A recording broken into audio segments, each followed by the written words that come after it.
recursos naturales. En esta ocasión vamos a abordar la segunda parte del capítulo 1 del libro de Chapin, Corfinas y Folke, de manera tal de terminar la descripción del marco conceptual propuesto por los autores para entender el cambio. Entonces, en esta clase vamos a ver los siguientes temas. ¿Cuáles son las características de la gestión? Y eso está relacionado con la sustentabilidad, que a su vez tiene estrechos vínculos con los tipos de capital, otro tema que vamos a abordar en particular, para luego pasar a lo que es el aspecto central de esta segunda parte del capítulo, donde se presenta la propuesta de gestión de los autores, que ellos la llaman gestión responsable basada en la resiliencia, y que tiene 4 aproximaciones. Una basada en la reducción de la vulnerabilidad, la mejora en la capacidad adaptativa, el aumento de la resiliencia y la promoción de la transformabilidad. Por último, hacia el final, presento en 2 diapositivas algunas situaciones para discutir, ya sea en el foro o en clase, y un cuadro de la clase pasada que quiero rescatar porque me parece que resume muy bien los aspectos centrales de este capítulo. Analicemos entonces cuáles deberían ser las características de una gestión de recursos naturales, teniendo en cuenta, como vimos en la clase pasada, la complejidad de los sistemas socioecológicos. Esa complejidad estaba dada por la multiplicidad de interacciones y de componentes de los sistemas sociales y ecológicos, y que eso daba lugar entonces a una situación de incerteza, de falta de seguridad sobre el estado de esos componentes y de esas interacciones.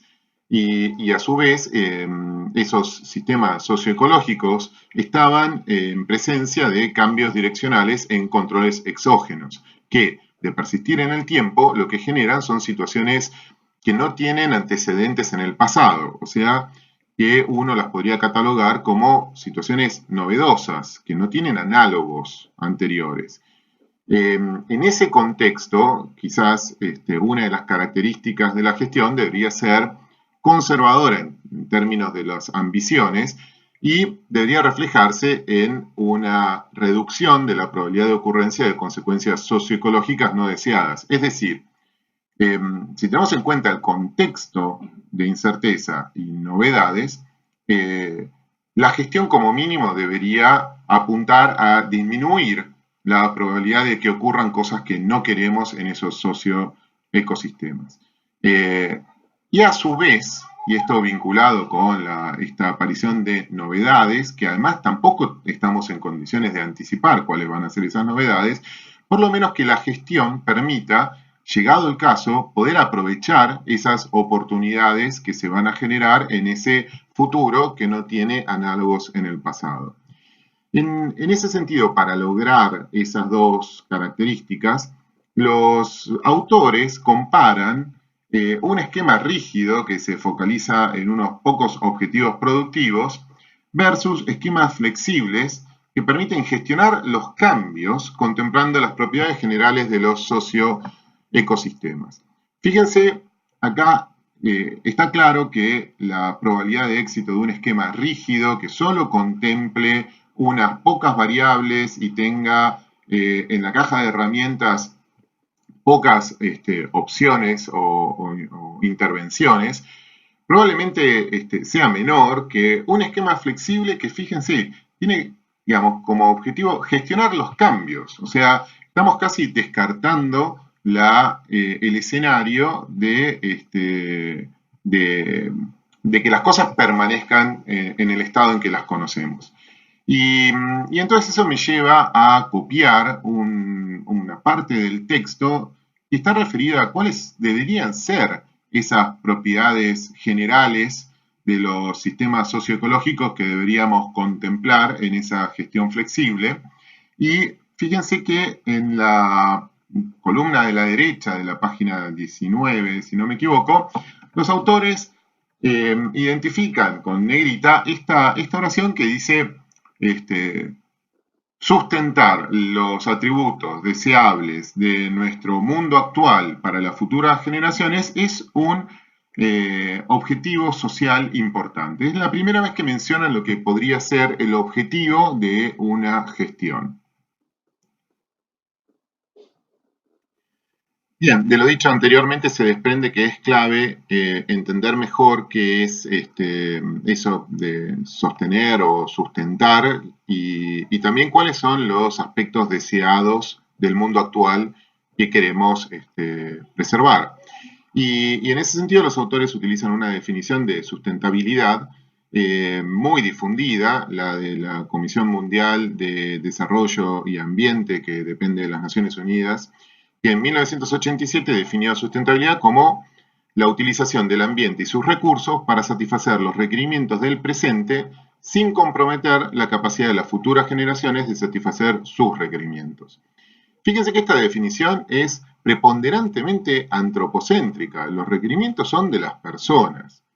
Y si bien eso puede dar a entender que no hay espacio para el ambiente per se, nosotros sabemos que los requerimientos de las personas para su bienestar incluyen aspectos materiales y espirituales que están en estrecha relación con el ambiente y en particular con la calidad de ese ambiente, con la capacidad también que tiene el ambiente de proveer esos materiales y esas necesidades espirituales. Esa palabra parecería un poco superficial, pero no lo es en lo más mínimo, forma parte de los requerimientos, el ambiente, un ambiente sano, forma parte de los requerimientos que hacen al bienestar de las personas. Y por otro lado, ¿qué es lo que queremos preservar? ¿Cuáles son esos atributos deseables? Involucra de lleno la dimensión política, o sea, la definición colectiva de qué es un requerimiento. Con seguridad para una persona que vive en un centro urbano de un país desarrollado, esos requerimientos probablemente sean mucho más exigentes y refinados que para una persona que vive en un área rural de un país subdesarrollado. Y eso no hay preferencias, son requerimientos, son, digamos, son conceptos que están basados en valores, en importancias relativas para las personas, y eso tiene que ver con la subjetividad. Y resolver eso no está en la esfera de lo técnico, sino de lo social o político. No son problemas que tienen resolución técnica. Así que esto abre en este marco conceptual la diversidad, o sea, contempla la diversidad de valores de las personas y por lo tanto es un aspecto que quería resaltar porque muchas veces hay marcos conceptuales que priorizan el logro de un objetivo por sobre la forma en que queremos lograrlo. Y en ese sentido imponen una lista de requerimientos que hay que preservar como si fuese única. Y este marco conceptual en ese sentido es distinto. Quería también traer algo que había mencionado quizás al pasar en la clase anterior, y es que este marco conceptual que proponen los autores no es, no es voluntarista, no es que esto con una buena gestión no tiene límites y no existen límites físicos a la satisfacción de los requerimientos humanos. Fíjense de nuevo, por segunda vez, los autores vuelven a aclarar que, sin embargo, esta visión de la sustentabilidad depende, en última instancia, en la capacidad de soporte de la vida del sistema planetario, del sistema terrestre. O sea que esto tiene un límite. Obviamente ese límite no está definido a priori, pero está la idea de que esto no puede ser solamente lo que el hombre quiere y eso tiene unas restricciones dadas por el ambiente físico de nuestro planeta y la dotación de recursos. Veamos ahora qué tipos de capital existen. Pero antes de hablar de capital, deberíamos entender por qué veníamos hablando de sustentabilidad y pasamos a hablar de capital. La respuesta a esa pregunta es que la sustentabilidad se logra manteniendo o aumentando la base productiva necesaria para el bienestar humano. Eso obviamente nos lleva a preguntarnos qué es una base productiva. La base productiva es el capital total, o sea que nos vamos acercando a la definición de capital, que es un recurso, recuerden, un medio para lograr algo, ya sea tangible o intangible, o sea que lo podemos tocar o lo podemos almacenar o no, que se utiliza para generar bienes y servicios. De nuevo, los bienes y servicios son entidades que tienen, en el caso de los bienes, son tangibles, en el caso de los servicios no, que satisfacen una necesidad humana. De ahí está digamos, esa cuestión que habíamos mencionado, necesaria para el bienestar humano, es el capital que genera bienes y servicios, porque los bienes y servicios satisfacen necesidades humanas y generan bienestar. Ahora, ¿por qué hablamos de capital como un subconjunto de bienes y servicios? Porque es ese subconjunto que no es consumido, no genera de manera directa esa satisfacción de necesidades, sino que el capital son bienes y servicios que permiten generar bienes y servicios. En términos eh, quizás más concretos, una máquina que fabrica zapatillas es un bien porque tiene masa, ¿no? Se lo puede apropiar y, y fabrica zapatillas. Y las zapatillas son lo que finalmente satisface una necesidad humana. Entonces, el capital, la máquina es considerada un capital porque es un bien que fabrica bienes finales, pero uno no consume una máquina de zapatillas. De la misma manera que un árbol puede considerarse un capital si el bien son las manzanas que cosechamos, o puede considerarse directamente un bien sin ser necesariamente un capital si lo utilizamos para madera, por ejemplo. Entonces, habiendo hecho esta explicación de capital, veamos qué tipos de capitales existen. En este sentido, creo que ustedes ya tienen alguna experiencia de otras materias en estas distinciones de capitales, estos conjuntos de capitales que tienen que ver, digamos, con digamos, cómo se presentan en la naturaleza, si no hay intervención humana y están disponibles en la naturaleza sin intervención humana, lo llamamos capital natural.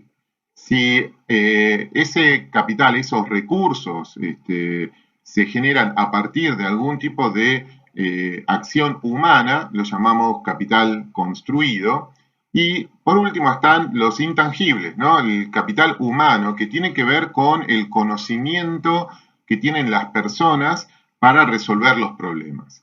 Yo les confieso que tuve que dejar afuera el capital social, porque así está tratado en el texto, pero en mi opinión, y creo que en países como el nuestro, el capital social es fundamental, tiene un rol súper importante y que tiene que ver con está muy asociado al capital humano, pero no está expresado en términos individuales. No es el conocimiento individual de una persona, sino las capacidades de conjuntos de personas de resolver los problemas. Y eso requiere otras habilidades, otras capacidades de trabajar en conjunto, la confianza, la interacción, el trabajo grupal. Y eso es algo que en países como el nuestro, en muchas ocasiones, tenemos mucho capital humano y poco capital social. Pero bueno, de nuevo, si fuese por mí, lo hubiese incluido dentro de esa caja con el recuadro de líneas punteadas celeste, que es lo que habíamos mencionado al principio. La base productiva, si uno lo mira con una perspectiva económica, o también se llama riqueza inclusiva si lo miramos con una perspectiva social. Eh, ese conjunto, esa caja, determina la disponibilidad de capital total de un socioecosistema, y lo que mencionan los autores es que la sustentabilidad se logra a partir de inversión genuina, es decir, de hacer crecer esa caja que está representada por la línea punteada, ya sea porque aumentamos el capital natural, el capital construido o el capital humano, o también porque hacemos una sustitución, ¿no?, de capitales. ¿Qué quiere decir una sustitución de capitales? Bueno, imagínense que hay una reducción de un tipo de capital. El ejemplo más sencillo de dar es que dentro del capital natural, ¿no? Esos recursos que se presentan en la naturaleza sin intervención humana, ¿se acuerdan? Habíamos visto los que son renovables y los que son no renovables. En ese sentido, los no renovables, en la medida que se utilizan, disminuye el stock, o sea que el capital natural, debido a la utilización de recursos no renovables, tiende a achicarse. Uno podría pensar con inversión genuina puede ampliar la base productiva aunque el capital natural disminuya porque aumenta el capital humano, ese conocimiento que permite resolver problemas y eventualmente, digamos, de ese aumento de conocimiento surgen eventuales alternativas para utilizar combustibles, por ejemplo, un recurso no renovable, alternativas para combustibles fósiles. Y eso lo que genera es un aumento de esa caja, o por lo menos que no disminuya la dotación de capitales, aunque no quiere decir que cada uno de los capitales tiene que crecer. Algunos se pueden achicar, otros pueden crecer. Eso es lo que llamamos la sustituibilidad del capital. Fíjense que también puso una llave de color rojo que lo que indica es que esto tiene un límite. Hay algunos bienes o capitales que no se pueden sustituir, como por ejemplo estos que nos preocupan mucho, que tienen que ver con la provisión de agua o de alimento. Digamos, no hay ingenio humano que pueda reemplazar la necesidad fisiológica de las personas del agua y del alimento. Así que paso a la siguiente diapo. Bien, en esta diapositiva quiero sintetizar los principales mensajes de estas características de la gestión. Recuerden entonces que el objetivo de la gestión es, en términos generales, debería ser la sustentabilidad de los atributos deseables de los socioecosistemas y que eso se logra a partir de un aumento de la base productiva o del bienestar inclusivo.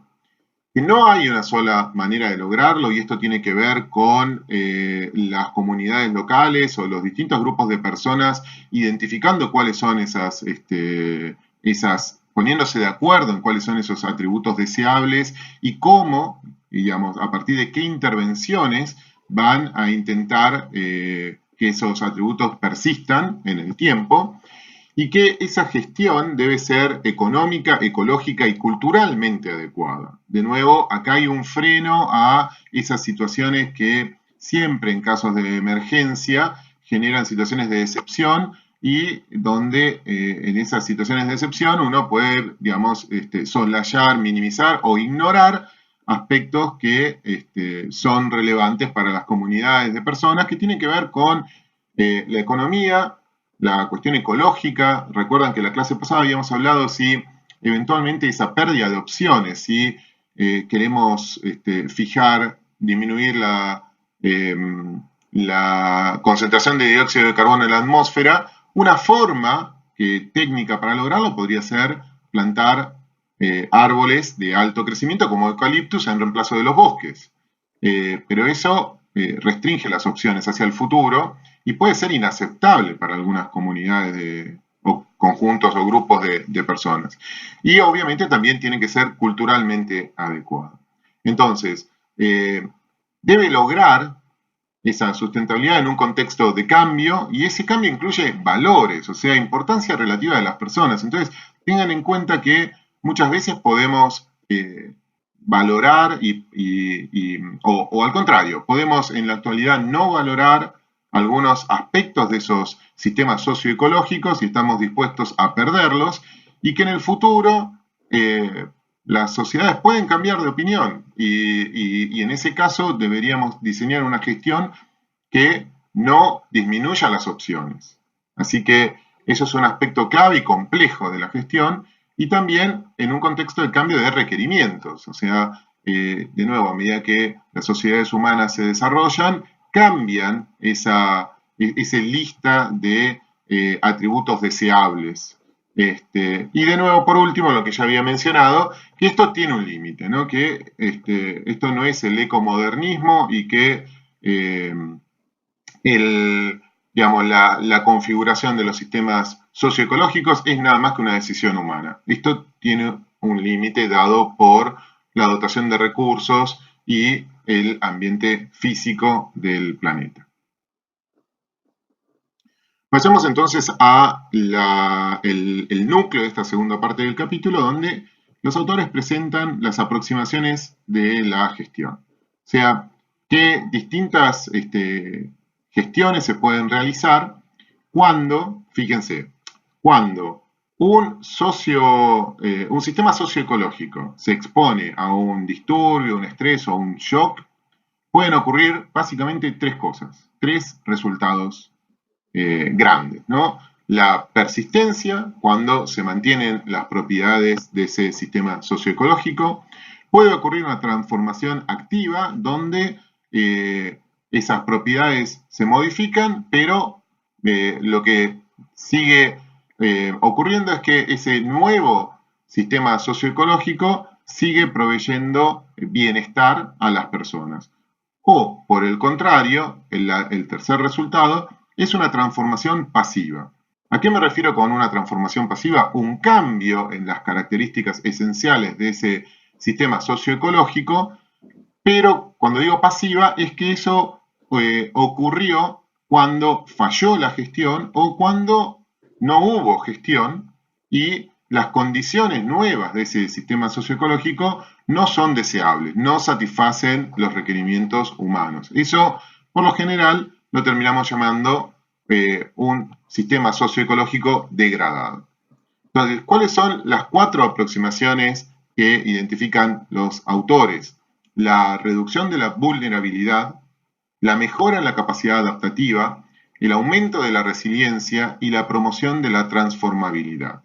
En las próximas diapos vamos a ver esto con más detalle, pero tengan en cuenta que esto estructura la materia y que, así como en el libro dice esto, lo vamos a ver en el capítulo 3, en el capítulo 2, muchas de estas cosas las vamos a ir retomando en las siguientes clases. Esperamos que ustedes lo tengan en cuenta en sus trabajos prácticos, así que esto es mucho más que las 4 diapositivas que vienen y que es un concepto que tenemos que tener presente e ir completándolo a lo largo de la materia.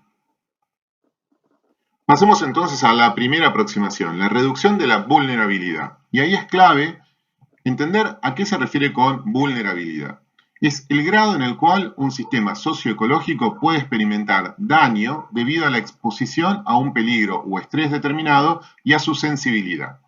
Fíjense que resalté esas dos palabras en azul, exposición y sensibilidad. O sea que la exposición está compuesta, digamos, se puede caracterizar como mínimo a partir de 4 variables. ¿Cuál es la intensidad de esa estrés, perturbación, shock de los que veníamos hablando? ¿Cuál es la frecuencia? ¿Con qué, digamos, periodicidad ocurre en el tiempo?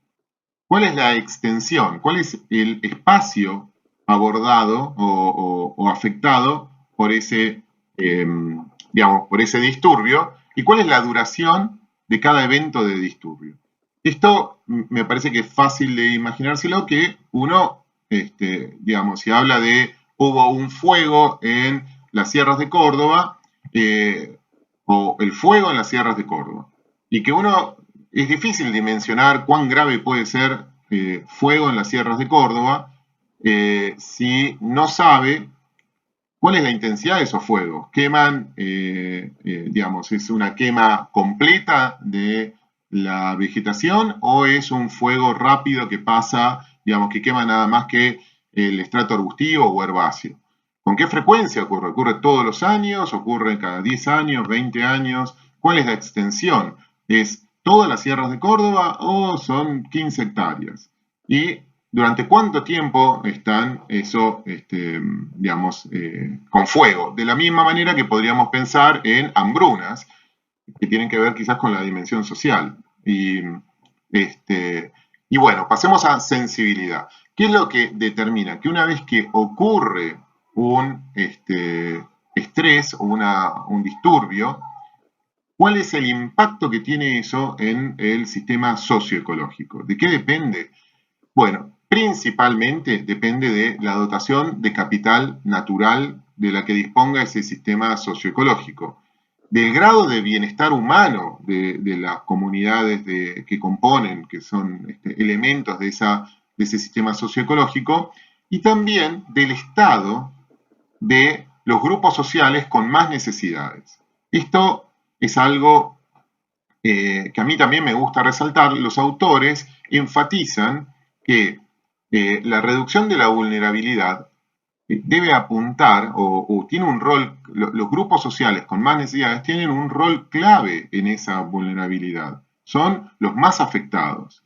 Por lo tanto, un sistema socioecológico que apunte a preservar los aspectos deseados debería prestar particular atención a las necesidades de estos grupos sociales vulnerables. Los autores también identifican cuáles son las causas de diferentes vulnerabilidades entre sistemas socioecológicos. Y fíjense que son variables lentas, son cuáles son las relaciones de poder y cómo es la tenencia de la tierra. Esto tiene que ver con, digamos, las relaciones de poder con la capacidad de un grupo social de imponer su visión y sus intereses al resto de la sociedad. Y esto tiene que ver también con la diversidad y también con cómo se distribuye la tenencia de la tierra. Y acá tenemos ejemplos frecuentes. Los sitios donde, digamos, la exposición es mayor, me refiero a sitios que están cerca de áreas inundables o sitios donde no tienen una buena provisión de recursos, por lo general terminan siendo ocupados por estos grupos sociales con más necesidad. La tierra no se distribuye de manera aleatoria. Y entonces, esas son variables lentas y si se acuerdan de la clase anterior, pueden ser una de esas 5 variables lentas que hay que prestar particular atención para entender la dinámica de los sistemas socioecológicos. Y copié también, está en inglés, pero lo voy a comentar, cómo debería ser una gestión que apunte a la reducción de la vulnerabilidad. Obviamente, debe apuntar a reducir la exposición a estos estreses, ya sea, digamos, a partir de mejorar la dotación de capital construido o eventualmente moviendo a la gente del lugar, evitando que se ocupen áreas que están muy expuestas. También otra forma de disminuir la vulnerabilidad es que una vez que se produce el evento de disturbio, shock o estrés, que la sensibilidad, el traspaso de ese evento a cambios en las variables del sistema socioecológico disminuya, o sea, que disminuya el impacto. Y para que disminuya el impacto, de nuevo, deberíamos preservar el capital natural. Imagínense una situación donde se va homogeneizando el ambiente biótico, donde reemplazamos un elenco de 60 especies de un pastizal natural que tienen distintos nichos, utilizan distintos recursos, por una especie única que crece todo en el mismo momento, que utiliza casi los mismos recursos y se produce un estrés. Eso, digamos, esa pérdida de capital natural repercute en una mayor sensibilidad. Una vez que hay un estrés, eso tiene mayor impacto. Obviamente, mantener los componentes del bienestar y, como ya lo dije, prestar particular atención a los grupos sociales con más necesidades. Fíjense también que incluye la mejora en la capacidad adaptativa y la resiliencia, que son otros 2 tipos de aproximaciones, las que vamos a ver a continuación.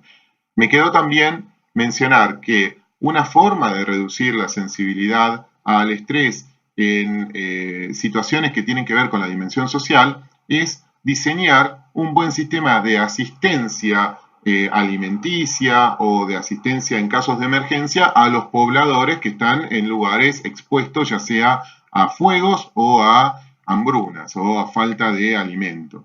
Eso disminuye el impacto. Si eso ocurre, pero podemos acceder y llegar a esas poblaciones, a esas personas con necesidad en un término inmediato y asistirlas, eso claramente disminuye el impacto.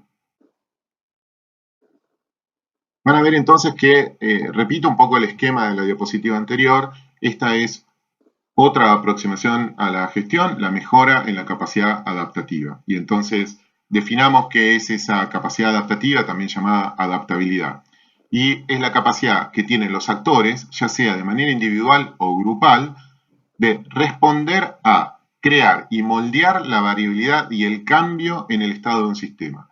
Noten, por favor, de nuevo, el énfasis de los autores en el cambio. Acá no estamos hablando, la capacidad adaptativa no se restringe solamente a la capacidad de responder al cambio, sino también de generar cambio, de crear cambio y variabilidad. Y moldear esa palabra, que es una traducción lo mejor que pude de la palabra cope en inglés, pero va en el mismo sentido, de crear y moldear cambio. Utilizar ese cambio para el logro de nuestros objetivos de gestión. Eso es lo que confiere a un sistema socioecológico capacidad adaptativa. ¿Se acuerdan que lo habíamos visto en la clase pasada? Una interpretación general del término adaptativo es un cambio que mejora el ajuste de ese sistema a las condiciones en las que se encuentra. O sea que hay ahí una connotación positiva en la adaptación. ¿De qué depende la adaptación? Depende principalmente de la diversidad, ya sea económica, biológica o cultural.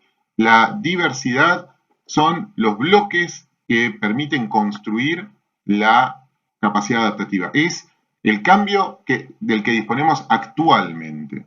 Entonces, si tenemos 60 especies, tenemos eventualmente podemos cambiar ese elenco de especies, podemos tener 60 especies dominantes, pero si tenemos una sola o 3 especies, esa diversidad disminuye. Y no me estoy refiriendo solamente a especies vegetales, sino también animales, y también podemos pensarlo en términos culturales, en términos económicos, de distintas fuentes de ingresos económicos. Todo eso forma parte de esa capacidad adaptativa. En la medida que tenemos menor disponibilidad, vamos a tener menor capacidad adaptativa actual.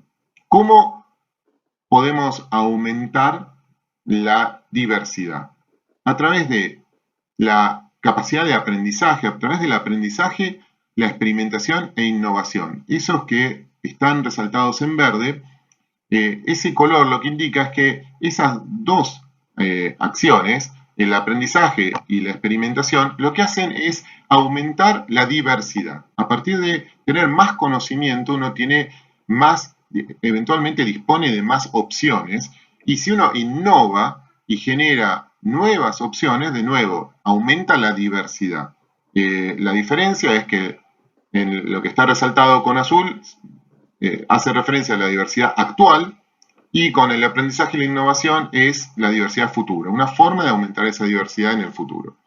El tercer aspecto del que depende la mejora de la capacidad adaptativa es, digamos, la habilidad que tengan los colectivos de personas de identificar acciones e intervenciones e implementarlas de una manera efectiva, que eso tiene que ver con la capacidad de gobierno. Entonces, ténganlo presente porque todas son cosas que vamos a ir retomando en las próximas clases, y esto, de nuevo, es casi la definición más interpretable de marco conceptual. Estamos empezando a describir esa estructura que nos permite ordenar, identificar y ordenar ideas. Entonces, esta idea de qué, digamos, qué compone la mejora, la capacidad adaptativa y a su vez las distintas aproximaciones, separémoslo y lo vamos a ir completando a lo largo del curso. Entonces, de nuevo, en la copia del texto que tenían para leer, del cuadro, creo que era el 1.3, si no me equivoco, cómo una gestión que tiene como objetivo o como intervención la mejora en la capacidad adaptativa, debería fomentar la diversidad cultural, económica y biológica. Esto casi se desprende de lo anterior. También promover el aprendizaje social, la experimentación y la innovación, y seleccionar, comunicar e implementar soluciones apropiadas. ¿Qué son soluciones apropiadas? Básicamente son sustituciones de capital que permitan mantener o aumentar la riqueza inclusiva. Como ven, de nuevo, en algún punto quizás lo toman como una repetición de lo anterior, pero a mí me gusta verlo más bien como ir cerrando el esquema lógico de este marco conceptual. Pasemos ahora al tercer tipo de gestión, la gestión basada en el aumento de la resiliencia. Y para eso, primero hagamos una aclaración en que una aproximación de la gestión basada en el aumento de la resiliencia es una de las 4 aproximaciones, pero también es muy parecido al nombre que los autores utilizan para englobar las 4 aproximaciones, ¿no? Esa gestión responsable basada en la resiliencia. Pero tratemos de mantenerlo como 2 ideas separadas, el conjunto de las 4 aproximaciones de la aproximación en sí misma. Y para eso entonces veamos la definición de resiliencia, que es un término que ustedes ya deben conocer, pero me interesa definirlo con los términos utilizados por los autores. La resiliencia es la capacidad de un sistema socioecológico de absorber un rango de perturbaciones y sostener y desarrollar sus propiedades fundamentales, ya sea tanto por recuperación como por reorganización. A mí me resulta una definición muy interesante con mucha información y que yo calificaría como ambiciosa.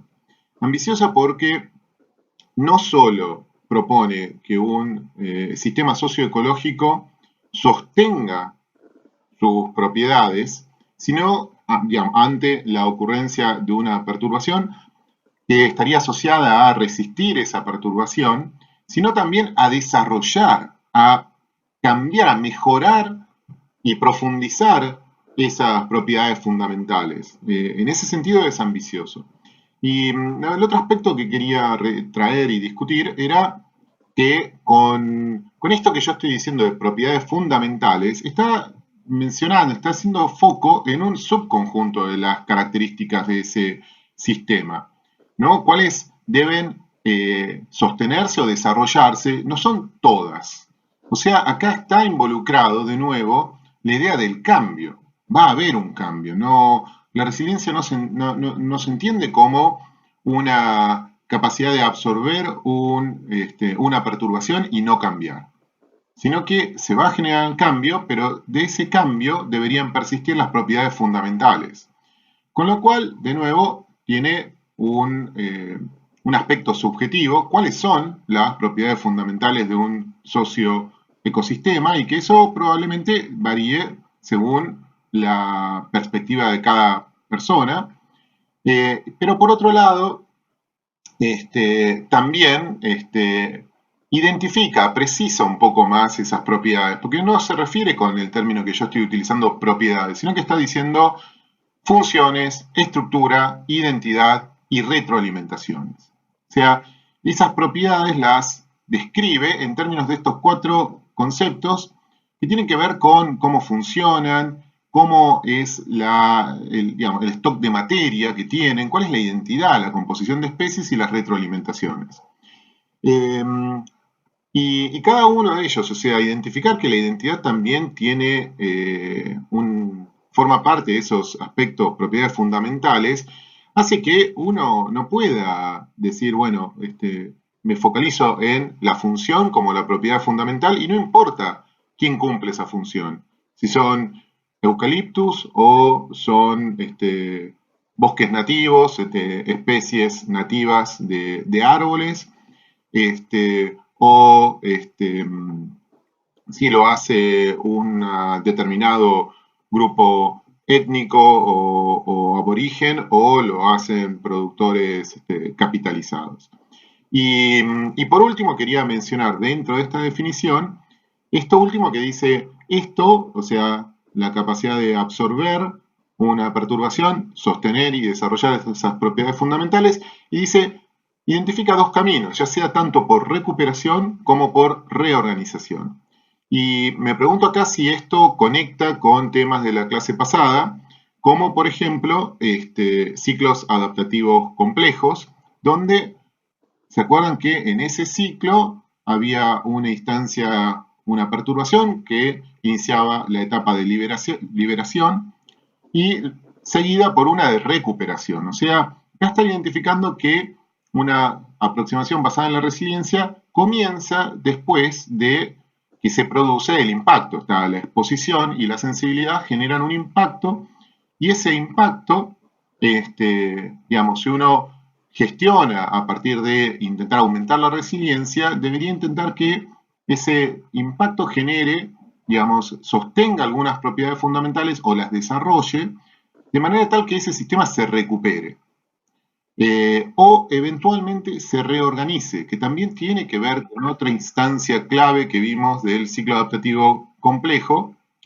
cuando el sistema podía, por decisiones humanas principalmente, pero también de la dimensión ecológica, seguir otra trayectoria y salir entonces de ese ciclo donde eventualmente retornaba a una situación similar a la previa al disturbio.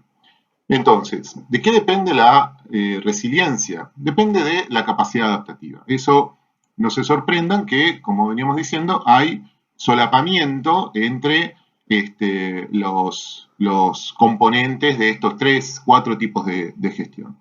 Están los legados también, esas conexiones entre escalas que ocurrían, en este caso, cuando hablamos de legados y no de teleconexiones, hablamos de digamos, interacciones entre escalas temporales, ¿no? Que lo que ocurre, la dinámica del sistema actual está explicada por cosas que ocurrieron en el pasado.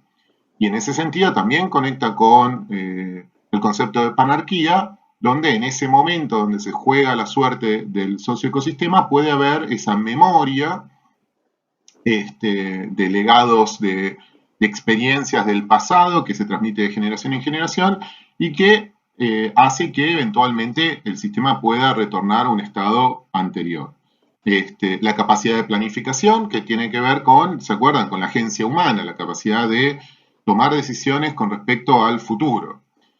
Un balance entre las retroalimentaciones estabilizadoras que, ¿se acuerdan que, digamos, básicamente las retroalimentaciones estabilizadoras evitan el cambio en las variables que caracterizan los componentes, o sea, en las propiedades de esos sistemas, con ese balance entre las retroalimentaciones estabilizadoras con la innovación, ¿no? Que es ese aumento en las opciones que permite eventualmente fundamentar intervenciones que permitan llevar el sistema a otro tipo de sistema con características distintas.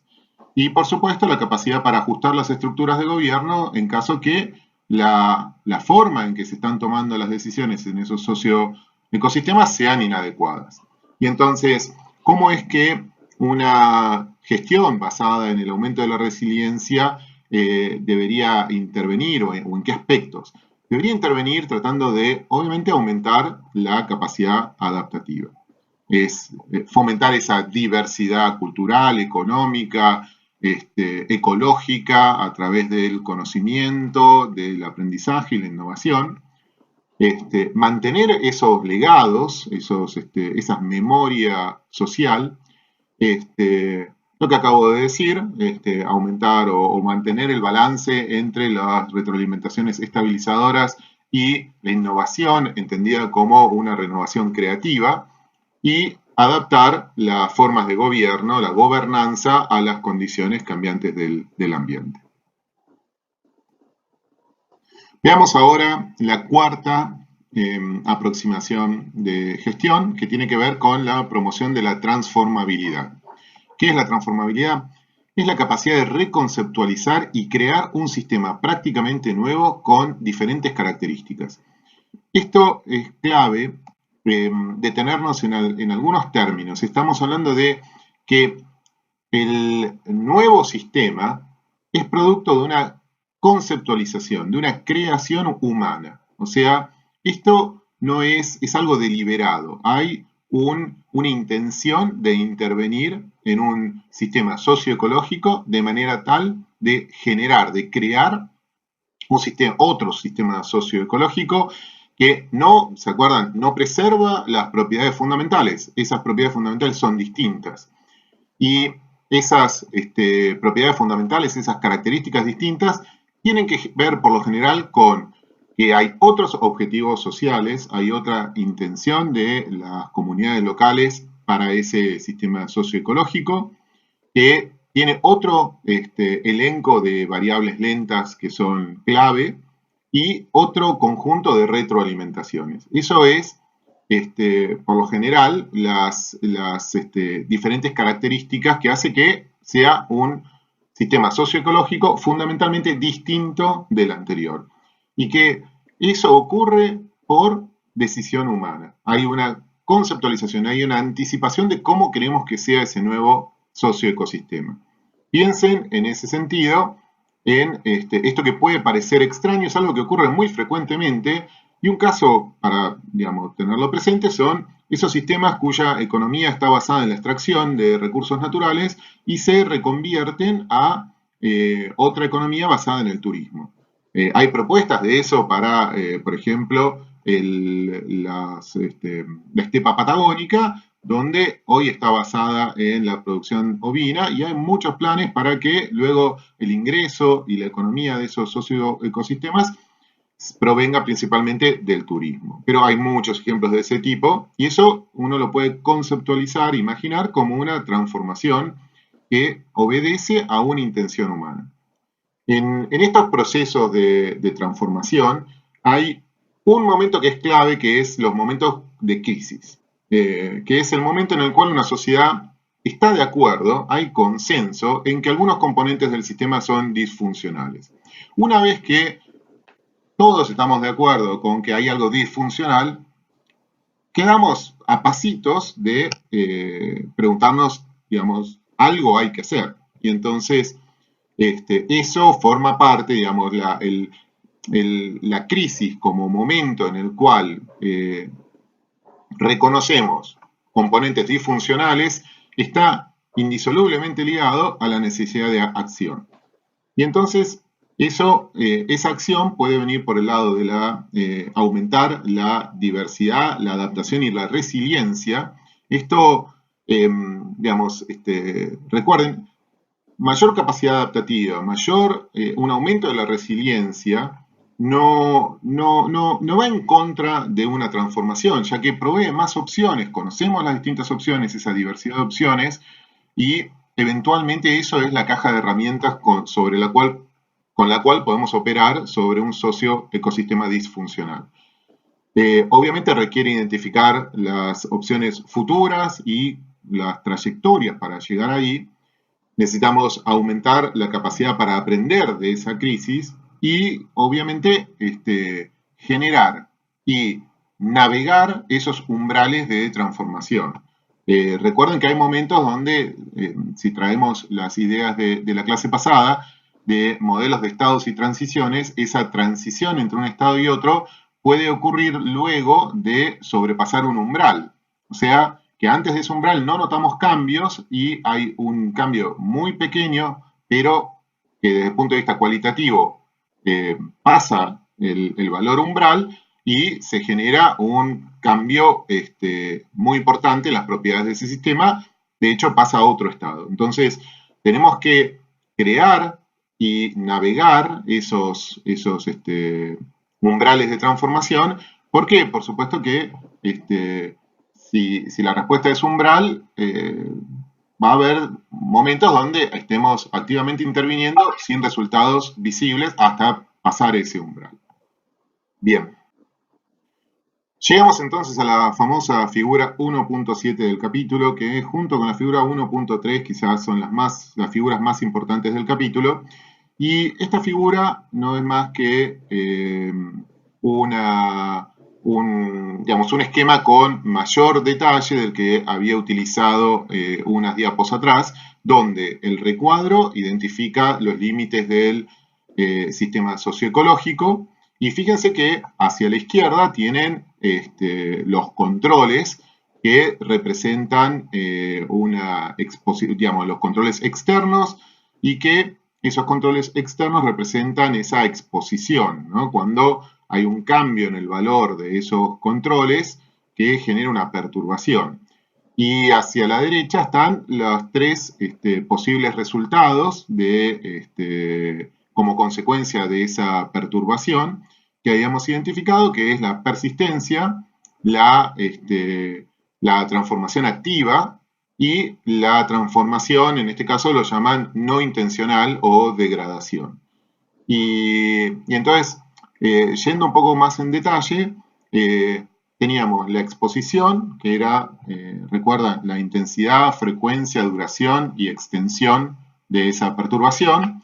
Las interacciones que genera esa perturbación con los componentes bióticos, ya sea vegetal, animal o humano, y abióticos, y eso, de esas interacciones y de la sensibilidad de cada uno de esos componentes a esa perturbación, ocurren los impactos, ¿no? Las modificaciones en esos componentes y esas interacciones. Esa sensibilidad, como vimos, está modulada por esa dimensión ecológica y social de los socioecosistemas. Y una vez que se producen los impactos, tenemos entonces esa capacidad de aprender, de hacer frente a esos impactos, de innovar y de adaptarnos, que es lo que termina determinando cuál de las tres salidas posibles ocurre. Entonces, como les había comentado más abajo, es en términos cualitativos las flechas que están ahí abajo, en la parte inferior de esta figura, indican digamos, el campo de aplicación de estas cuatro aproximaciones de manejo, ¿no? La reducción de la vulnerabilidad obviamente involucra la disminución en la exposición y la sensibilidad, pero también digamos, incluye esos procesos de aprendizaje, innovación y adaptación, que uno podría pensar que corresponden principalmente a la aproximación basada en el aumento de la capacidad adaptativa. Que se solapen, de nuevo, no es ninguna dificultad. De hecho, generalmente cuando gestionemos estos socioecosistemas, la idea de esto no es que elijamos una sola aproximación, sino que podamos identificar diferencias y podamos agruparlas, aunque en algunos casos nuestras intervenciones formen parte de lo que acá se separa como cuatro aproximaciones distintas. La resiliencia entonces también incluye aumento de la capacidad adaptativa, y fíjense que también incluye la transformabilidad, porque la promoción de la transformación, ¿se acuerdan que decía ya sea por la palabra era reconstrucción o la reconfiguración? Cuando hablaba de reconfiguración, en resiliencia estábamos hablando de transformabilidad. Entonces, tengan presente esta figura, porque esto, de nuevo, lo vamos a seguir usando a lo largo de todo el curso.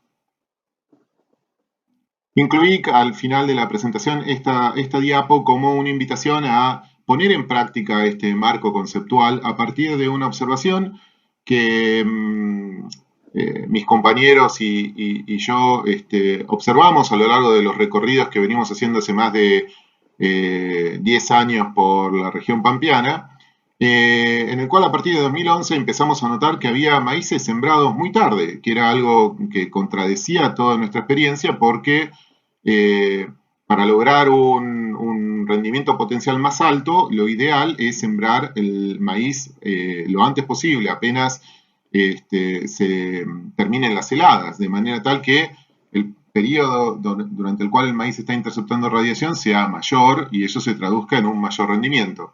Sin embargo, notábamos que había maíces sembrados muy tarde y eso lo veíamos entre, digamos, a dos costados del camino. Maíces que de un lado estaban cenecidos y del otro lado estaban en estado vegetativo sin haber florecido. Y eso, digamos, de nuevo, esa exposición a la realidad uno la puede pensar como aspecto de la heterogeneidad y no darle mucha más entidad. Y bueno, hasta se puede imaginar, bueno, es un productor que sembró tarde, pero eso se mantuvo en el tiempo y de hecho esa práctica aumentó mucho. La superficie sembrada con maíz tardío es muy importante actualmente. Entonces, el ejercicio, la propuesta es, ¿pueden abordar esta observación mediante el marco conceptual que les presentamos en estas dos clases? Usen la figura, sobre todo la figura 1.7, y por supuesto lo podemos discutir en clase. Y finalmente, en la última diapo, traigo la misma tabla 1.1 que está en el trabajo y que había usado en la presentación anterior de la clase pasada, también porque resume muy bien los principales mensajes del capítulo, en el sentido de que describe el marco conceptual, el modelo de gestión basado en la resiliencia, en comparación con otros modelos de manejo que tienen otros marcos conceptuales y que más, creo que no tiene mucho valor que yo pase comentando cada uno de los ítems que lo compone, sino que lo discutamos de nuevo en clase o que ustedes hagan esa discusión de contrastarlos y vincularlo con los temas que fuimos viendo en clase. Entonces, los dejo por hoy y nos vemos en el próximo encuentro.